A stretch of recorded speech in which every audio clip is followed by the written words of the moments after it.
കഥ നൂറിൽ നൂറ്. രചന അനന്തപത്മനാഭൻ. വായന രശ്മി ഗോപകുമാർ. ഓഫീസിൽ നിന്നും ഇറങ്ങുമ്പോൾ നനവൊഴിഞ്ഞ നിരത്തിനും മുകളിനും മുകളിൽ അവർ പരസ്പരം കലപില കൂട്ടി കഥ പറഞ്ഞ് കിഴക്കോട്ട് നീങ്ങുന്നത് അയാൾ കണ്ടു. അവർ നീർമേഘക്കട്ടികൾ, കള്ളക്കർക്കിടകത്തിൻ്റെ കുട്ടികൾ. ജീവിതത്തിൽ ആദ്യമായി പ്രേമം തോന്നിയത് അവയോടായിരുന്നിരിക്കണം. മുമ്പ് വള്ളിനിക്കറും സ്ലേറ്റ് പെൻസിലുകളും ദിവ്യവസ്തുക്കളായിരുന്ന പ്രായത്തിൽ പാടവരമ്പിലൂടെ വെണ്ണയപ്പേല പിച്ചി നന്ദിയപ്പേല നുള്ളി സ്കൂളിലേക്ക് നീങ്ങുമ്പോൾ മുകളിലേക്ക് നോക്കി പ്രാർത്ഥിക്കുമായിരുന്നു, മഴയേ വാവാ. അപ്പോൾ അതിശയം, കാറ്റിൻ തോളിൽ തൂങ്ങി അവരുടെ വരവായി. കരിമേഘക്കുട്ടന്മാർ പൊട്ടിച്ചിരിച്ചുകൊണ്ട് അവരൊന്നിച്ചു മൂത്രിക്കും. എന്തോ കുസൃതി ഒപ്പിക്കും പോലെ, 1000 പൂവാളികൾ ഒന്നിച്ച് തലയ്ക്ക് മുകളിൽ ചരിക്കുന്നത് പോലെ. ഇപ്പോഴും അയാൾക്ക് അവരോടിഷ്ടമാണ്. അപ്പുവിനോടെന്ന പോലെ ഒരു തരം വാത്സല്യം. മകൻ അപ്പുണ്ണി എന്ന് പേരിടുന്നതിനോട് സുമിത്രയ്ക്ക് അത്ര താല്പര്യമില്ലായിരുന്നു. അത് അയാളുടെ നിർബന്ധം. 8-10 വർഷത്തെ ലോകബന്ധം മാത്രം കൈമുതലായി ഉണ്ടായിരുന്ന പ്രായത്തിൽ ജീവിതത്തിലെ ആദ്യത്തെ ഗൗരവപൂർണമായ തീരുമാനം മനസ്സിൽ കുറിച്ചിടുകയായിരുന്നു അയാൾ. മുത്തച്ഛൻ്റെ പേര് എൻ്റെ മകന് അപ്പുണ്ണി. അന്നൊരു പെൺകുട്ടിയുടെയും മുഖം മനസ്സിൽ പതിഞ്ഞിരുന്നില്ല. പിറവിയുടെ രഹസ്യങ്ങൾ അജ്ഞാതങ്ങൾ. ഏതെങ്കിലും ഒരു പെണ്ണിനെ കല്യാണം കഴിച്ചാൽ തനിയെ അങ്ങ് പ്രസവിച്ചോളും തൻ്റെ അപ്പുണ്ണിയെ. അതായിരുന്നു വിശ്വാസം. പഴയ വിശ്വാസങ്ങളുടെ നിഷ്കളങ്കതയിൽ അയാൾ ഊറിച്ചിരിച്ചു. ഭാര്യയെ സമാധാനിപ്പിക്കാൻ ഇൻഷിൽ അവളുടെ വീട്ടുപേരാക്കി. കെ കൊളപ്പുര വീട്ടിൽ അപ്പുണ്ണി മേനോൻ. എന്താ സംഭവിക്കാൻ പോകുന്നതെന്നൊന്ന് അറിയണമല്ലോ. ഒരു പഴയ പൊന്നാച്ചി പേര്. അപ്പുവിൻ്റെ 1-ാം ക്ലാസ്സിലെ പുസ്തകങ്ങളുടെ നെയിം സ്ലിപ്പുകളിൽ പേരെഴുതുമ്പോൾ ഒരിക്കൽ അവൾ പിറുപിറുക്കുന്നത് കേട്ടു. ഒന്നല്ല, എനിക്കിഷ്ടം എൻ്റെ പേര്, നല്ല ചന്ത പേരാ. അപ്പോ വന്നു പ്രതികരണം. അപ്പുവിൻ്റെ ശബ്ദത്തിലെ വാശി കേട്ട് അവളുടെ ചമ്മൽ കണ്ട് അയാൾ പൊട്ടിച്ചിരിച്ചു. ചിരിക്കിടയിൽ അവളുടെ പരിഭവം കേട്ടു. ഇങ്ങനെയൊരു തന്തയ്ക്ക് പിറന്നവൻ, സ്വഭാവവും വർത്താനവും ഒക്കെ ബാലുവേട്ടൻ്റെ ഡിറ്റോ. എങ്ങനെ കിട്ടിയോ ആവോ. ബാലുവേട്ടൻ ഭയങ്കര ഓർത്തഡോക്സ് ആണെന്നൊരു അഭിപ്രായം അവൾക്കുണ്ട്. പുതുമക്കാർക്കിടയിൽ ഇത്തരം പഴഞ്ചന്മാർ ഒരാശ്വാസമാണെന്നും വൈരുദ്ധ്യങ്ങളാണ് ജീവിതം സുന്ദരമാക്കുന്നതെന്നും മറ്റും പറഞ്ഞ് അയാൾ അവളെ ഇടയ്ക്കിടെ ഇളക്കാറുണ്ട്. ചിറകിളക്കി പൊടിയനക്കി ഒരു കൂട്ടം വണ്ണാത്തിക്കിളികൾ കാറിന് മുകളിലൂടെ ഒഴുകി നീങ്ങി. ഇവിടെ മനുഷ്യനും പക്ഷിക്കും ഒരേ പ്രകൃതി നിയമം, ചേക്കേറ്റം. ഹോ, ഇന്നത്തോടെ കഴിഞ്ഞു ഓവർ ടൈമിൻ്റെ മടുപ്പ്. അയാൾ ഓർത്തു. കഴിഞ്ഞ 2 ആഴ്ചയായി 2 മണിക്കൂർ പതിവിൽ കൂടുതലായി ഓഫീസിലിരിക്കുകയാണ്. ഇനി ഒരാഴ്ചത്തെ ആശ്വാസം. നാട്ടിൽ കല്യാണ ബഹളങ്ങളിൽ ചേരാതെ ചേരണം. എല്ലാത്തിനും മേൽനോട്ടം വഹിക്കുന്ന ഗമയിൽ മാറി എവിടെങ്കിലും ഇരിക്കണം. സുമിത്രയുടെ ഏട്ടത്തിയുടെ മകളുടെ കല്യാണം തറവാട്ടിൽ വെച്ച്. അവൾ നേരത്തെ പറഞ്ഞിരുന്നു ഒരാഴ്ച ലീവ് നേരത്തെ എടുത്തോളൂന്ന്. ഫലം 2 ആഴ്ച ഇരട്ടിപ്പണി. രാവിലെ ട്രെയിൻ 5-നോ 5:30-കോ? അയാൾ ഓർത്തു പിടിക്കാൻ ശ്രമിച്ചു. ആവോ, ഒന്ന് വിളിച്ച് കൺഫേം ചെയ്യണം. ഭാര്യാഗൃഹം അയാൾക്കിഷ്ടമായിരുന്നു. വയലുകളുടെ നടുവിൽ ഒരു വിക്ടോറിയൻ സ്റ്റൈൽ 4 കെട്ട്. അയാളുടെ തറവാട്ടിലേക്ക് അവിടെ നിന്നും 1 മണിക്കൂർ യാത്ര. ഒക്കെ പാലക്കാട്ട് തന്നെ. പക്ഷെ ഈ സ്ഥലത്തിന് എന്തോ ഒരു പ്രത്യേകതയുള്ളതുപോലെ. കഴിഞ്ഞ തവണ നാട്ടിലേക്ക് പോകുമ്പോൾ അയാളത് അവളോട് പറയുകയുണ്ടായി. പാലക്കാടൻ വയലുകളുടെ ഒരു പരപ്പും വശ്യതയും കാണണമെങ്കിൽ ഇവിടെ നിന്റെ നാട്ടിൽ പെരിങ്ങോട്ടുകുറിശ്ശിയിൽ തന്നെ വരണം. കോരിത്തെരിച്ചിരുന്ന അവളോട് മുൻസീറ്റിലിരുന്ന ടാക്സി ഡ്രൈവറും അപ്പുവും കേൾക്കാതെ ഒരു കുസൃതി കൂടി കൊരുത്തു. പാലക്കാടൻ പെണ്ണിൻ്റെ വശ്യത കാണാൻ ആശിക്കുന്നവർക്കും ഇവിടം സ്വർഗം. നിന്നെപ്പോലുള്ള ബുൾഡോസറുകൾ ധാരാളം. സുഖമുള്ള ഒരു കുസൃതിക്കിള്ളൽ, അയാൾ ഓർത്തു. കാർ വീട്ടിലേക്കുള്ള വളവ് തിരിയുമ്പോൾ ഒന്ന് കണ്ടു. ആകാശച്ചെരുവിൽ നിറക്കൂട്ട്. കർക്കിടകം തീരാൻ 2-3 ദിവസം മാത്രം. എന്നിട്ടും പോകാൻ മടി പിടിച്ചു നിൽക്കുന്ന കരിങ്കുട്ടന്മാർ. ജീവിതത്തിൽ ആദ്യമായി അയാൾ അവരോട് പ്രാർത്ഥിച്ചു. നാളെ യാത്ര ചെയ്യുമ്പോൾ മൂത്രിച്ച് ബോറാക്കല്ലേ മക്കളെ. ഷട്ടറിട്ട ട്രെയിനിനുള്ളിലെ ഇരിപ്പ് ഒരു വല്ലായ്മ തന്നെ. പടി കടന്നപ്പോൾ അയാൾക്കൊന്ന് ബോധ്യമായി. എവിടെയോ എന്തോ അക്ഷരപ്പിശക് സംഭവിച്ചിട്ടുണ്ട്. അത് സുമിത്രയുടെ മുഖത്ത് തന്നെയുണ്ട്. സുമിത്ര കഷ്ടപ്പെട്ടൊന്ന് ചിരിച്ചു. ഡൈനിങ് ടേബിളിന് മുന്നിലിരിക്കുമ്പോഴും അവൾ ഒന്നും മിണ്ടിയില്ല. മുഖം വീർപ്പിച്ചിരുന്നു. എന്താ സാർ, കവിളത്ത് 2 കുമിള? ചായ മോന്തുന്നതിനിടയിൽ അയാൾ ചോദിച്ചു. ഒന്ന് കുത്തി നോക്കട്ടെ, പൊട്ടുമോന്നൊന്ന് അറിയണമല്ലോ.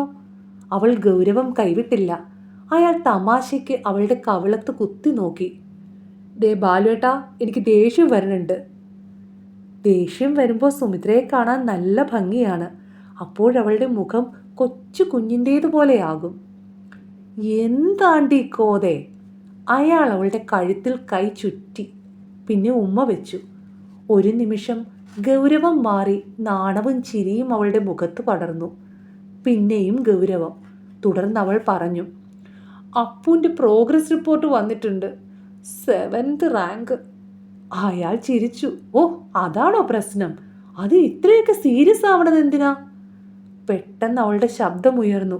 ഇത് തന്നെയാണ് കുഴപ്പം. ബാലുവേട്ടനൊക്കെ ഒരു കുട്ടിക്കളി. Check 2nd സ്റ്റാൻഡേർഡിലാണ്. ആദ്യത്തെ 3 റാങ്കിനകത്ത് നിന്നിരുന്ന കുട്ടി ഇപ്പോൾ 7ാമത്തെ റാങ്കാ. കണക്കിൽ 100ൽ 90.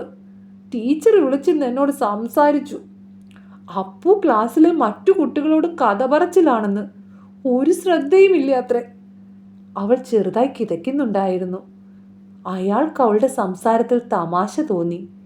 കുട്ടികളായ ഇത്തിരി സംസാരിക്കും. ഞാനൊക്കെ ഈ പ്രായത്തിൽ സ്കൂളിലേക്കെന്ന് പറഞ്ഞു പോകണത് തന്നെ കഥ പറയാനും കളിക്കാനുമായിരുന്നു. അവൾ ഷോക്കടിച്ചതുപോലെ തിരിഞ്ഞു നിന്നു. പിന്നെ തുടങ്ങി. അത് കാലം വേറെ, സ്ഥലം വേറെ. ബാലുവേട്ടൻ പഠിച്ചപ്പോഴുണ്ടായിരുന്ന പഠിത്തമാണ് ഇപ്പോൾ. ഇവിടെ തിരുവനന്തപുരത്തെ കോമ്പറ്റീഷൻ എന്താണെന്നറിയോ? ബാലുവേട്ടൻ ഇപ്പോഴും അവൻ കൊച്ചു കുഞ്ഞാന്നാ ധരിച്ചിരിക്കണേ. അവൾ നിർത്തി. പിന്നെ തുടർന്നു. മകനെ ലാളിച്ച് ലാളിച്ച് വഷളാക്കിയതൊക്കെ അച്ഛൻ തന്നെ. ഇനി ചിത്രകഥ വാങ്ങിച്ചു കൊടുത്തോളൂ. ചെക്കൻ ആൻസർ പേപ്പറിൽ കഥ എഴുതി വെക്കും. അയാൾക്ക് അവളുടെ ദേഷ്യം കണ്ട് ചിരി വരുന്നുണ്ടായിരുന്നു. ചില സമയത്ത് അവൾ അപ്പുവിനേക്കാൾ കുട്ടിയാണ്. അവൾ അയാളെ തറപ്പിച്ചു നോക്കി. ചിരിക്കൊന്നും വേണ്ട, എനിക്ക് ചിരിയൊന്നും വരണില്ല. ബാലുവേട്ടൻ എന്തെങ്കിലും ചീത്ത പറഞ്ഞാലേ അവന് വിലയുള്ളൂ. ഞാൻ പിടിച്ച് 2 പെട പെടച്ച്. എന്നിട്ട് അവിടെ ഏഷ്യ കോളേ ഇല്ല. മുഖം വീർപ്പിച്ച ആ മുറിയിലിരിപ്പുണ്ട്. അയാൾക്ക് വിഷമം തോന്നി. അവനെ അടിക്കേണ്ടിയിരുന്നില്ല, അയാൾ പറഞ്ഞു. സംസാരിച്ചപ്പോൾ അവളുടെ ശബ്ദത്തിൽ വിതുമ്പൽ. കേട്ടാ തോന്നും തല്ലാൻ എനിക്ക് വലിയ ഇഷ്ടമാണെന്ന്. അവൾ കണ്ണു തുടച്ചു. നാളെ വീട്ടിൽ പോകുമ്പോൾ അനിയുടെ ഇന്ദുവിൻ്റെ മാർക്കറിയും. വേശക്കുട്ടിയുടെയും നാരായണേട്ടൻ്റെ ഒക്കെ കുട്ടികളുണ്ടാവും. ഇവൻ്റെ തരക്കാർ ഒരു 4 എണ്ണമെങ്കിലും ഉണ്ടാവും. അവരൊക്കെ ക്ലാസ്സിൽ ഫസ്റ്റാണേ. പൊന്നാര മകൻ്റെ മാർക്ക് ചോദിക്കുമ്പോൾ എൻ്റെ തൊലിയാ പൊളിയണ്. 7th റാങ്കേ. അവൾ ഇരുന്ന് ഞെരിപൊരി കൊണ്ടു. 2ാം ക്ലാസ്സുകാരനും മത്സരം. 7ാം വയസ്സിൽ അവന് രക്തബന്ധമുള്ള പ്രതിയോഗികൾ. അയാൾക്കെന്തോ വല്ലാതെ തോന്നി. അത്രയ്ക്ക് ബുദ്ധിമുട്ടാണെങ്കിൽ ഫസ്റ്റ് റാങ്ക് ആണെന്നൊരു കുളൂസ് അങ്ങോട്ട് കാച്ചണം. അയാൾ തമാശ വരുത്താൻ ശ്രമിച്ചു. നോണ പറയാൻ എൻ്റെ അച്ഛൻ എന്നെ പഠിപ്പിച്ചിട്ടില്ല. അവൾ മുഖത്ത് നോക്കിയില്ല. ഏറ്റവും വലിയ നോണ ദാ ഇപ്പോൾ കേട്ടു എന്ന് പറയാൻ തോന്നി അയാൾക്ക്. പറഞ്ഞതിതായിരുന്നു. ഞാനിപ്പോൾ എന്താ ചെയ്യേണ്ടത്? അത് ഞാൻ പറഞ്ഞു തരണോ എന്ന മട്ടിൽ അവൾ നോക്കി. പിന്നെ പറഞ്ഞു. വിളിച്ച് 4 അസല് ചീത്ത അങ്ങോട്ട് പറയുക. ശരിക്കും പേടിക്കണം. കഴിഞ്ഞ ദിവസം വീഡിയോയിൽ കണ്ട പ്രേതം ബാധിച്ച യന്ത്രപ്പാവയുടെ ചിത്രം അയാളുടെ ഉള്ളിൽ തെളിഞ്ഞു. ഭാര്യയ്ക്ക് വേണ്ടി ജീവിതത്തിൽ പലപ്പോഴും പാവയാകേണ്ടി വരും. നമ്മൾ നിന്നു കൊടുത്താൽ മതി. അവൾ ഉള്ളിൽ ആവേശിച്ച് വേണ്ടത് പറയിച്ചോളും. അപ്പൂ! വിളിയിൽ ദാർഢ്യത കൂടിയോ? അയാൾക്ക് സംശയം തോന്നി. വിളറി വെളുത്ത മുഖവുമായി അവൻ ഇറങ്ങി വന്നു. കെട്ടിപ്പിടിച്ച് അവൻ്റെ കുഞ്ഞിക്കവളിൽ ഉമ്മ വയ്ക്കാനാണ് ആദ്യം തോന്നിയത്. നിന്റെ റാങ്ക് എത്ര? ചോദ്യം ചെയ്യൽ ആരംഭിച്ചു. 7th പറഞ്ഞപ്പോൾ അപ്പുവിൻ്റെ തല കുനിഞ്ഞു. നിന്നെ സ്കൂളിൽ അയക്കണതേ കഥ പറയാനല്ല. ഉത്തരമില്ല. അടുത്ത പരീക്ഷയ്ക്ക് 5 റാങ്കിനുള്ളിൽ നിന്നിട്ടില്ല അച്ഛാ, അടിച്ച് നിന്റെ തോല് ഞാൻ ഉരിയും കേട്ടോ. അയാൾ ശബ്ദമുയർത്തി. അവൻ ഞെട്ടി. പിന്നെ ചെറുതായി മൂളി. ആ, പോ ഉള്ളില്. പേടിച്ച് നടന്നു പോകുന്ന അവനെ കണ്ടപ്പോൾ അയാൾക്ക് തന്നോട് തന്നെ അരിശം തോന്നി. ഈ ബാലുവേട്ടന് ചീത്ത പറയാനേ അറിയില്ല. സുമിത്രയുടെ പരിഭവം. ആ, അത്രയൊക്കെ മതി. അയാൾക്ക് ദേഷ്യം വരുന്നുണ്ടായിരുന്നു.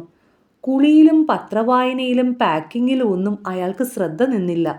അപ്പുവിനെ വഴക്ക് പറയുന്ന ദിവസങ്ങളിലെല്ലാം അത് പതിവാണ്. രാത്രി ഊണ് കഴിക്കാൻ സുമിത്രയ്ക്കൊപ്പം ഇരുന്നപ്പോൾ അപ്പുവിൻ്റെ കസേര ഒഴിഞ്ഞു കിടന്നു. എവിടെ നമ്മുടെ കാർത്തവീര്യാർജുനൻ? അയാൾക്ക് അവനില്ലാതെ ഇരുന്നപ്പോൾ വല്ലാതെ തോന്നി. ആ, മുറിയിൽ കിടക്കിയുണ്ട്. ഞാൻ വിളിക്കാനൊന്നും പോയില്ല. ഏഴാം കൂലിയെ വിശക്കുമ്പോൾ വന്ന് കഴിക്കട്ടെ. സുമിത്ര വാശിപ്പുറത്താണ്. അവൾ ഊണ് കഴിച്ചു തുടങ്ങി. അയാൾ എഴുന്നേറ്റ് ഉള്ളിലേക്ക് പോയി. അയാളെ കണ്ടതും അവൻ കട്ടിലിൽ എഴുന്നേറ്റിരുന്നു. അയാൾ അവൻ്റെ ശരീരത്തിലൂടെ കൈ ചുറ്റി. അച്ഛൻ്റെ കുട്ടി അച്ഛനോട് പിണങ്ങിയിരിക്കുക. മോൻ നന്നാവാൻ വേണ്ടിയല്ലേ അച്ഛനങ്ങനെ പറഞ്ഞത്? നമുക്ക് നാളെ പെരിങ്ങോട്ടുകുറിശ്ശിയിൽ പോയി നന്ദുവിൻ്റെയും അനിയുടെയും ഇന്ദുവിൻ്റെയും ഒക്കെ ഒപ്പം ക്രിക്കറ്റ് കളിക്കാം. ബാ, വന്ന് ഊണ് കഴിക്കേ. നാളെ എപ്പോഴാ പോവാ? അവൻ തലയുയർത്തി. അതിരാവിലെ. അച്ഛൻ കുട്ടിയെ വിളിക്കാട്ടോ. ബാ. അവൻ അയാൾക്കൊപ്പം നടന്നു. അമ്മയും മോനും പരസ്പരം മിണ്ടിയില്ല. അതൊക്കെ അയാൾ ഇടയ്ക്കിടെ കാണാറുള്ളതാണ്. പിണക്കം മാറിയ പിന്നെ അതിസ്നേഹവും. കിടക്കുമ്പോൾ അയാൾ പഴയ കാലങ്ങളെപ്പറ്റി ചിന്തിച്ചുപോയി. ഹോംവർക്കും ഇമ്പോസിഷനുമില്ലാത്ത, മത്സരവും നിയമങ്ങളുമില്ലാത്ത സ്കൂൾ ദിനങ്ങൾ. ടെൻഷൻ എന്നത് എന്തെന്നറിയില്ല. പാറി നടക്കുന്ന വർണ്ണത്തുമ്പികൾ. രാത്രി 8 മണി കഴിഞ്ഞാൽ വലിയമ്മാമ്മയുടെ ശബ്ദം മുഴങ്ങും. മതി പഠിച്ചതൊക്കെ, പോയി കഞ്ഞി കുടിക്കിൻ. നാളെ എണീറ്റിട്ട് ബാക്കി വായിക്കാം. കഞ്ഞി കുടിച്ചിട്ട് എല്ലാവരും വന്ന് അമ്മാമ്മയുടെ കാലൊഴിഞ്ഞു തരീൻ. അന്ന് ജീവിതത്തിൻ്റെ ചിത്രം 1000 വർണ്ണങ്ങളിൽ ചാലിച്ചതായിരുന്നു.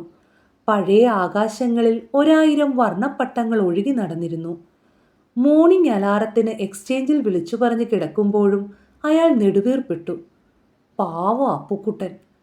അതിരാവിലെ പതിവ് ധൃതിയും വെപ്രാളവും കാട്ടി സുമിത്ര പാഞ്ഞു നടന്നു.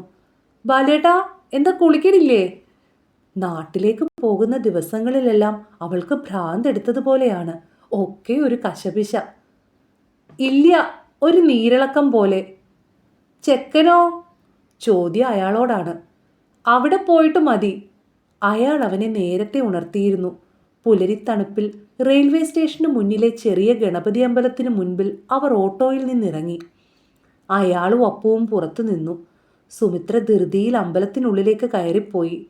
ഇരുട്ടിൽ നിന്നൊരു ശബ്ദം കേട്ടു. തിരിഞ്ഞു നോക്കിയപ്പോൾ ഒരു വൃദ്ധ. മോനെ, ഈ അമ്മയ്ക്ക് എന്തെങ്കിലും തരണേ. അവരുടെ മുഖത്ത് ദൈന്യത നിറഞ്ഞിരുന്നു. മുഷിഞ്ഞ വസ്ത്രങ്ങൾ തണുപ്പിൽ നിന്നും രക്ഷ നേടാൻ വാരി ചുറ്റിയിരുന്നു. ആ ശബ്ദത്തിൽ ഒരു വിറയൽ കേട്ടു. ചുളിവ് വീണ മുഖത്ത് കണ്ണീർച്ചാലുകൾ കണ്ടു. അയാൾ പോക്കറ്റിൽ കൈയിട്ടു. കഷ്ടം. ആകെയുള്ളത് 100ൻ്റെ ഒരൊറ്റ നോട്ട്. ബാക്കിയൊക്കെ അവളുടെ ബാഗിൽ. അയാൾ കേൾക്കാത്തതുപോലെ നിന്നു. മോനെ. വൃദ്ധ കരയുകയായിരുന്നു. ഈശ്വരാ, ഒന്നും കേൾക്കരുതേ എന്ന പ്രാർത്ഥനയിൽ അയാൾ നിന്നു. അപ്പോൾ അയാളുടെ ഷർട്ടിൻ്റെ വക്കിൽ പിടിച്ച് അപ്പു വലിച്ചു. അച്ഛാ. അവൻ വീണ്ടും വലിച്ചു. അയാൾ നിസ്സഹായനായി നിന്നു. അപ്പോഴേക്കും ധൃതിപ്പെട്ട് സുമിത്ര ഇറങ്ങി വന്നു. ചില്ലറയുണ്ടോ? അയാൾ ചോദിച്ചു. വരൂ, അതിനൊക്കെ ഇനി നിന്നാ വൈകും. ടിക്കറ്റ് എടുക്കാൻ ഇപ്പോൾ തന്നെ സമയം വൈകി. അവളുടെ ധൃതിക്കൊപ്പം അവരും ഒഴുകി. ട്രെയിനിനുള്ളിലെ അവരുടെ കമ്പാർട്ട്മെൻറ്റിൽ അവർ മൂവരും മാത്രമേ ഉണ്ടായിരുന്നുള്ളൂ. പുറത്തെ മായുന്ന ഇരുട്ടിലേക്ക് നോക്കി അപ്പു ജനാലയ്ക്കടുത്തിരുന്നു. അയാളൊന്ന് ശ്രദ്ധിച്ചു. അമ്മയും മോനും തമ്മിൽ ഇനിയും മിണ്ടിയിട്ടില്ല. ട്രെയിൻ പുത്തനുണർവോടെ പാഞ്ഞു. പാളങ്ങളിലെ താളമുറുക്കത്തോടൊപ്പം കിഴക്ക് നിന്നും വെളുപ്പോടിയെത്തി. ഇളവയിൽ കുഞ്ഞുങ്ങൾ അപ്പുവിൻ്റെ മുഖത്ത് നൃത്തം വെച്ചു. സുമിത്ര ഏതോ പുസ്തകത്തിൻ്റെ താളുകളിൽ മുഴുകിയിരുന്നു. അപ്പുവിനെന്തോ വല്ലാത്ത വിഷമം പോലെ. അല്ലെങ്കിൽ ഇങ്ങനെയൊന്നും ഇരിക്കുന്ന കുട്ടിയല്ല. അയാൾ അവൻ്റെ തോളത്ത് കൈയിട്ട് ചേർന്നിരുന്ന് ചോദിച്ചു. എന്താടാ, കുട്ടിക്ക് അച്ഛനോടുള്ള പിണക്കം മാറിയില്ലേ? അച്ഛൻ വെറുതെ പറഞ്ഞതല്ലേ. അയാൾ അവൻ്റെ കവിളത്ത് തഴുകി. പെട്ടെന്ന് അവൻ മുഖം തിരിച്ചു. കുഞ്ഞിക്കണ്ണുകൾ നിറഞ്ഞു കണ്ടു. ആ മുത്തശ്ശിക്ക് ഒന്നും നമ്മൾ കൊടുത്തില്ലല്ലോ. പാവം, മുത്തശ്ശിക്ക് ഇപ്പോൾ വിശക്കണുണ്ടാവും. ഇല്ലേ അച്ഛാ. അവൻ്റെ ചുണ്ടുകൾ വിറയ്ക്കുന്നത് കണ്ടു. അയാളിലേക്ക് വീണവൻ ചിണുങ്ങിക്കരഞ്ഞു. പാവം മുത്തശ്ശി. ഉള്ളുറവകളിലെങ്ങോ ഏതോ കാറ്റ് നക്കി. ഉള്ളിൻ്റെ കാണാമറകളിലെങ്ങോ എന്തോ പിടഞ്ഞു, എന്തോ ചലിച്ചു, പിന്നെ ഒഴുകി. മനച്ചെപ്പിനുള്ളിൽ ഏതോ നിറവിൻ്റെ സാഫല്യം. അയാൾ സുമിത്രയെ നോക്കി. അവളാകെ പതറിയിരിക്കുന്നു. അപ്പു വിതുമ്പിക്കൊണ്ടിരിക്കുന്നു. അയാൾ സുമിത്രയുടെ അടുത്തേക്ക് നീങ്ങിയിരുന്നു. അയാൾക്ക് പറയാതിരിക്കാൻ കഴിഞ്ഞില്ല. അവൻ്റെ കവിളിൽ ഇപ്പോൾ കണ്ട നനവുണ്ടല്ലോ, എനിക്കത് വലുതാണ്. നീ സ്വപ്നം കാണുന്ന 100-ൽ 100-നേക്കാൾ എത്രയോ വലുത്. മങ്ങുന്ന വെളിച്ചത്തിൽ അവളുടെ വികാരം മറഞ്ഞു. കണ്ണുകളിലേക്ക് ഉൾനനവിൻ്റെ ചേക്കേറൽ അയാൾ അറിഞ്ഞു. അയാൾ ചുണ്ടിലൊരു സിഗരറ്റ് പിടിപ്പിച്ചു. നാശം. ലൈറ്റർ പെട്ടിക്കുള്ളിൽ. അയാൾ പെട്ടി തുറക്കാൻ വേണ്ടി എഴുന്നേറ്റു. അപ്പോൾ ബോഗിക്കുള്ളിൽ ഇരുൾപ്പാട് വീണു. ഏതോ ടണൽ. ഇരുളിൽ ആരോ തന്നെ ഉരസി നീങ്ങുന്നത് പോലെ അയാൾക്ക് തോന്നി. ഇരുളറയ്ക്കുള്ളിലേക്ക് വീണ്ടും പ്രകാശത്തിൻ തുള്ളികൾ തൂവാനമടി ചിറ്റു വീണു. വെളിച്ചം നിറഞ്ഞപ്പോൾ ജനാലയ്ക്കൽ അമ്മയും മകനും കെട്ടിപ്പിടിച്ച് തേങ്ങുന്നത് അയാൾ കണ്ടു. വിതുമ്പലുകൾക്കിടയിൽ നിന്നും സുമിത്രയുടെ വാക്കുകൾ കേട്ടു. മോനെ, അമ്മയുടെ പൊന്നു കുട്ടാ. നന്ദി.